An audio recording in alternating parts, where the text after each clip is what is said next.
اگر واو واو ساکن ہو اور اس سے پہلے اگر پیش آ جائے اس حرف پہ، اس سے پہلے والے حرف پہ پیش آ جائے تو یہ واو جو ہے یہ واو مدہ بن جائے گا۔ اس طرح میں نے بتایا کہ جو یا اگر ساکن حالت میں ہو اور اس کے اوپر جزم ہو اور اس سے پہلے والا جو حرف ہے اس کے نیچے اگر زیر آ جائے تو یہ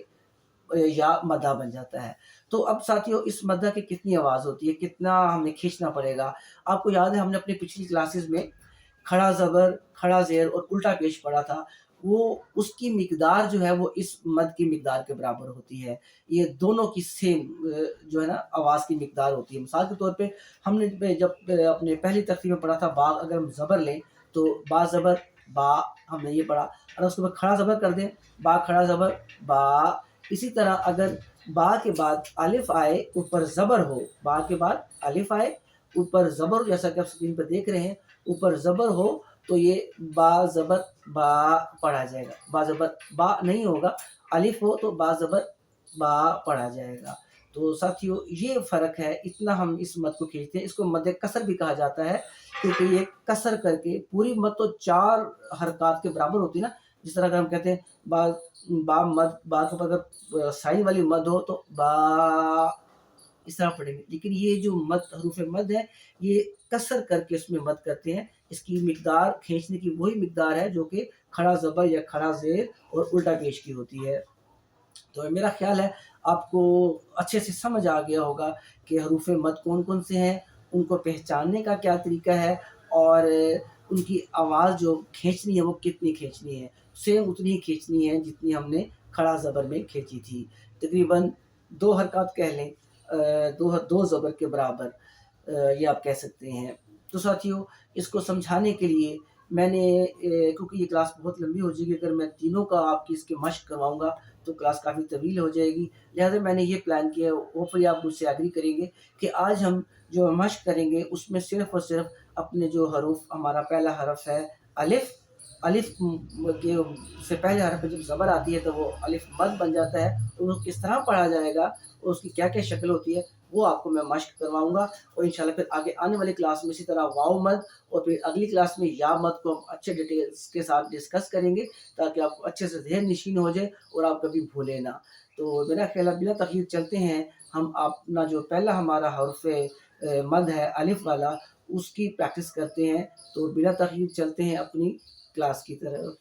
اعوذ باللہ من الشیطان الرجیم، بسم اللہ الرحمن الرحیم۔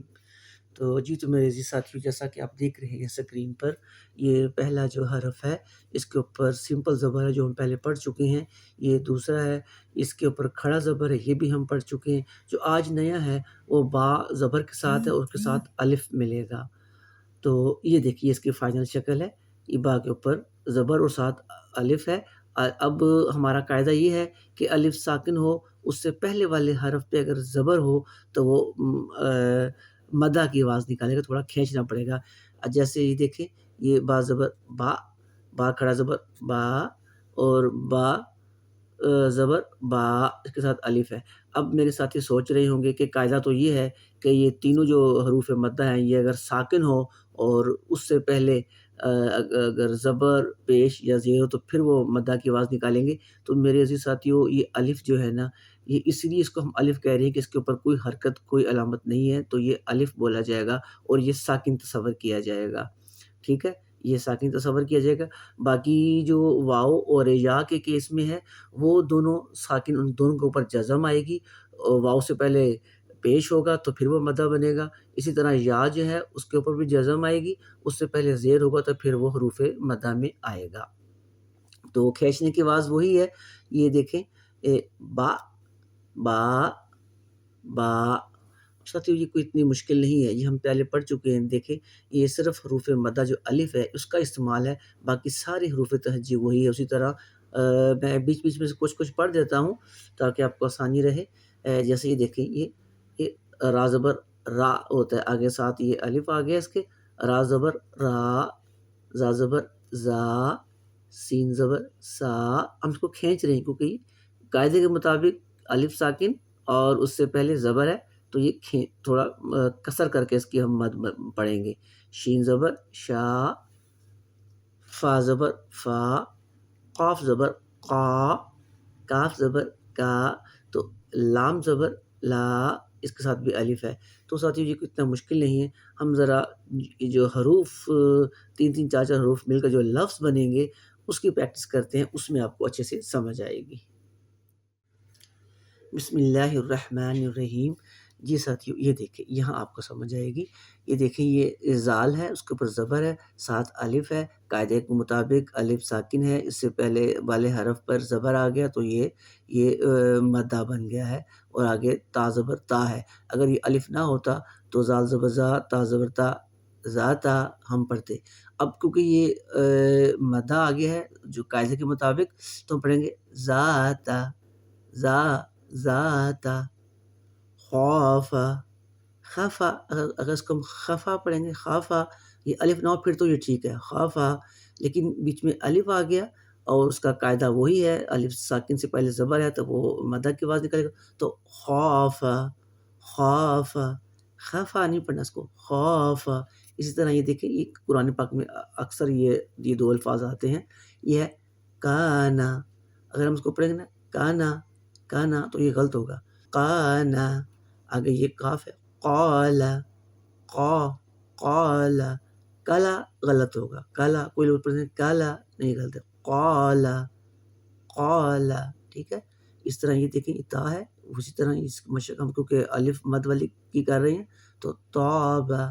تبا پڑھیں گے وہ غلط ہے، تبا، تبا یہ غلط ہے، ہاں اگر الف نہ ہو تو پھر تبا یہ ٹھیک ہے۔ اب بیچ میں الف آ گیا قاعدے کے مطابق توبہ، اسی طرح طالا، آدن، آدن، آدن غلط ہوگا، آدن، نارن، قادرن، قادرن، ابھی اس کو کوئی قادرن پڑھے گا تو غلط ہے، قادرن نہیں ہے، ہاں الف نہ ہو تو پھر قادرن ٹھیک ہے، الف ہے قاعدے کے مطابق مد بن گیا، قادرن، قادرن، حاسدن، حاسدن، ظالمن، ظالمن، ظالمن وہ غلط ہے، ظالم تھوڑا سا کھینچنا زا کو، ظالمن، ثوابن، ثوابن یہ غلط ہے، ثوابن، ثوابن، اصابہ، اصابہ پڑھیں گے تو یہ غلط ہو جائے گا اس کے قاعدے کے مطابق کئی لوگ پڑھ جاتے ہوں گے لیکن اکثر کو پتہ بھی ہوگا، اصابن یہ غلط ہے، اصابہ، اصابہ، عابدن، یہ عابدن پڑھیں گے اس کو تو یہ غلط ہوگا، عابدن نہیں، عابدن، عابدن، ضاحکن، حافظن، حافظن، یہ غاسقن کہیں گے تو یہ غلط ہے، غاسقن نہیں، غاسقن، غا کو تھوڑا سا کھینچنا دو حرکت تک، غاسقن، ثوابن، اب یہاں واؤ پہلے آ گیا، الف ہے، واؤ پہ زبر ہے، حرف ساتھیوں کوئی بھی ہو، الف کے سے پہلے کوئی بھی حرف ہو اس کے اوپر زبر آئی تو وہ مد بن جائے گا، ثوابن، ثوابن پڑھیں گے تو غلط ہے، ثوابن، الف نہ ہو تو یہ ثوابن ہے، ثوابن، لیکن اب الف آ گیا قاعدے کے مطابق پہلے زبر ہے، ثوابن، ثوابن، قوائب، قوائب، سمجھ رہے ہیں نا آپ؟ انشاءاللہ تعالیٰ میرا خیال ہے آپ کو اچھی سمجھ آ رہی ہوگی، میں باقی حروف بھی پڑھ دیتا ہوں، فواکہ، فواکہ، رواسیہ، رواسیہ، داؤد، اب دیکھیے اس میں یہ الٹا پیش بھی آ گیا، اس کی بھی آواز راز کرنی ہے، یہ دال جو ہے اس کے اوپر زبر ہے، پہلے اس کے بعد الف ہے، یہ وہ مدہ قاعدے کے مطابق ہو گیا، تو داؤد، داؤد، داؤد، غاوون، غاوون، غاوون پڑھیں گے تو یہ غلط ہے، غاوون، دیکھیے نا یہ ہا ہے کھڑا زبر، اس کو بھی کھینچنا ہے، اور یہ ہا ہے زبر ہے، اس کے بعد الف ہے، ضحاہا، ضحاہا، ٹھیک ہے ساتھیو، مجھے امید ہے کہ آپ کو خوب اچھے سے سمجھ آ گئی ہوگی، کیونکہ آپ نے اس کی اچھے سے مشق کر لی ہے اس ایک ہی جو ہے حرف کی، تو تاکہ آپ کو اچھے سے سمجھ آ جائے۔ انشاءاللہ اگلی کلاس میں ہم اپنا جو دوسرا حروف مد ہے ہمارا واو، اس کی پریکٹس کریں گے، تو آپ کو اس کے بھی کانسیپٹس انشاءاللہ کلیئر ہو جائیں گے۔ تو آج کی کلاس اتنی ہی رکھتے ہیں۔ جی تو میرے عزیز ساتھیوں، یہ تھی آج کی کلاس جس میں ہم نے بہت اچھے سے حروف مدہ کو سمجھا، اس کا قاعدہ جانا، اس کو کس طرح پہچان سکتے ہیں ہم قرآن پاک میں، یہ ہم نے سارا کچھ سیکھا۔ امید ہے میرے تمام ساتھیوں کو اچھے سے سمجھ آ گئی ہوگی۔ ساتھیوں پھر بھی اگر کسی قسم کا کوئی سوال یا کوئی بات جو آپ کے ذہن میں ہو، آپ کو سمجھ نہ آئی ہو، آپ مجھ سے کمنٹس میں پوچھ سکتے ہیں۔ میں انشاءاللہ پوری کوشش کروں گا کہ اس کو آپ کو فوری جواب دیا جائے۔ تو اس امید کے ساتھ کہ میرے تمام ساتھی خوب اچھے سے اس کی پریکٹس کریں گے، کیونکہ ساتھیوں یہ میں نے پہلے بتایا کہ یہ بہت اہم ہے۔ یہ اکثر جو لوگوں کو نا، جو عام قرآن گھر میں پڑھنے والے ہیں، ان کو پتہ نہیں ہوتا کہ یہ حروف مدہ ہے اور ان کو ادائیگی کیسے کرنی ہے۔ تو اس لیے یہ بہت ان کے لیے جو کہ نیا سیکھ رہے ہیں اور جو پہلے پڑھ چکے ہیں جو لوگ، ان کے لیے بھی بہت اہم کلاس ہے کہ اس کو سمجھ کے، اس قاعدے کو سمجھ کے پھر آپ قرآن پاک پڑھیں گے تو انشاءاللہ دیکھیں آپ کے پڑھنے میں کتنی خوبصورتی آئے گی اور آپ کے دل کو ایک اطمینان بھی ہوگا۔ تو اس امید سے کہ میرے تمام ساتھی خوب اچھے سے پریکٹس کریں گے، تو ساتھیوں اپنا خوب اچھے سے خیال رکھیے گا، مجھے دعاؤں میں یاد رکھیے گا۔ تو انشاءاللہ تعالی ملتے ہیں آنے والی اگلی کلاس میں، تب تک کے لیے آپ سے اجازت چاہتا ہوں۔ اللہ حافظ۔